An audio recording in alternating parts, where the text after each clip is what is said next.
come a long way, baby. Introducing new Virginia Slims, the slim cigarette for women only, tailored for the feminine hand.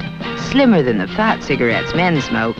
In 1968, Virginia Mills saw an industry built by men for men and saw an opportunity to build a campaign for women. In a saturated market, Virginia Mills needed to stand out, but the product wasn't exactly outstanding. Sure, the cigarettes were slimmer, longer, and designed with women in mind, but women already smoked. There wasn't a huge unmet need for cigarettes, let's just put it that way. So what exactly did they do?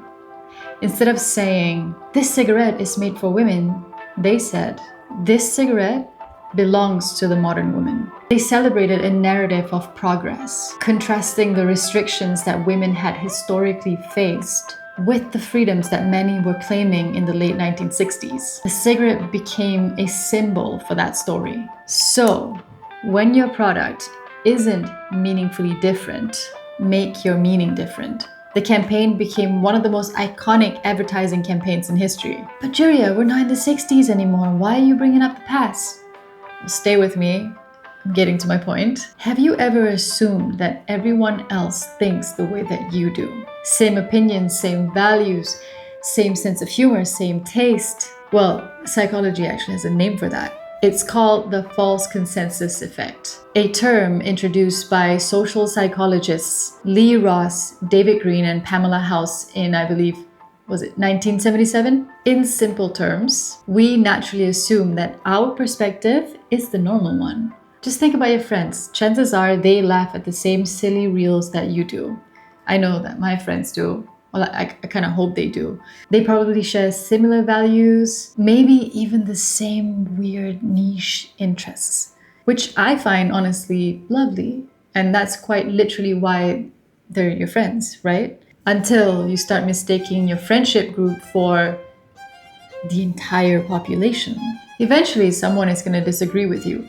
Which brings me to one of my favorite stories. One of the most famous stories associated with the phrase agree to disagree comes from two close friends, George Whitefield, I hope I'm pronouncing his last name correctly, and John Wesley. They helped lead one of the biggest Christian revivals of the 18th century, but they fiercely disagreed on one major theological question: free will versus predestination. It wasn't a minor disagreement, it divided churches. It sparked public debate, yet it never destroyed the respect that they had for one another. After Whitefield died, Wesley even preached at his funeral. Turns out, agreeing on everything was never the point. So, if George and John can do it, so can you.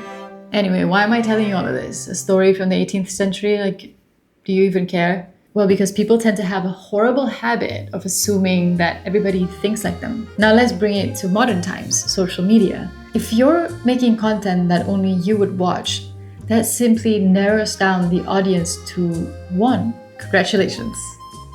I've worked in ad agencies, so I could say that I'm pretty familiar with the painful 25 revisions approval process. And that's actually where my catchphrase, "I'm not married to this idea," came from. I said it in almost every meeting in the first 3 months of my employment. The only problem though was that I was lying. I was hopelessly devoted and in love with every single idea that I had set forth, until I had my first creative divorce from an idea that I had thought was the one. But I learned that sometimes different perspectives make ideas better. Sometimes they slowly beat a brilliant one into a very dull one.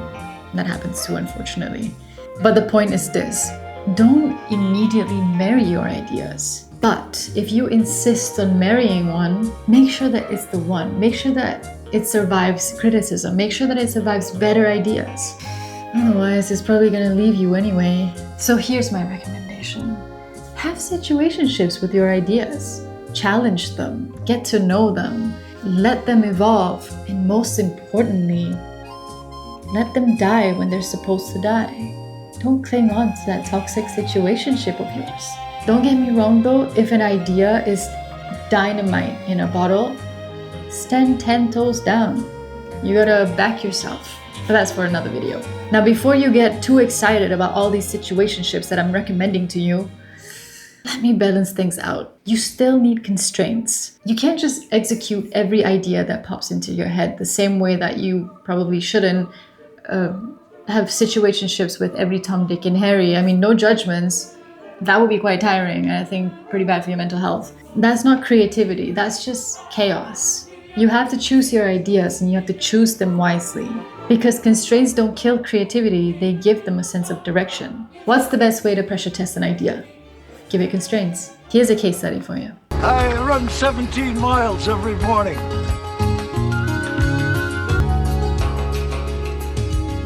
When it launched in 1988, Nike had a problem. The brand was heavily associated with serious athletes while Reebok was conquering the aerobics boom at the time. The child equals the physics behind the physiques equals Reebok. Nike couldn't win by talking about shoes even though their shoes were awesome. Its constraint was bigger than that. It needed a campaign that could speak to everyone. Any gender, any race, any age, and most importantly, any athletic ability. The very first commercial featured 80-year-old Walt Stack jogging across the Golden Gate Bridge. The message wasn't, buy our shoes. Instead, it was, sport belongs to everyone.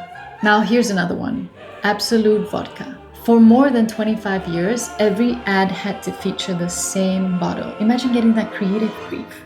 I would quit. I'm just kidding. Most people would see that as restrictive. Instead, the creative team turned one bottle into hundreds of visual jokes, illustrations, cultural references, and iconic campaigns. One constraint, hundreds of ideas. That's the thing about creativity. It isn't about having unlimited freedom. It's about knowing which limits are worth embracing and then building ideas within them. So, bottom line, stop marrying your ideas, especially at first sight. Date them, challenge them, break up with them if you have to. Because the best creative work rarely comes from falling in love with your very first idea. It comes from being willing to make it better. This pen was just a prop, and so was this notebook because I just can't multitask when I speak. But anyway, see you next time. 1, 2. You've come a long way, baby. But it tastes like ass.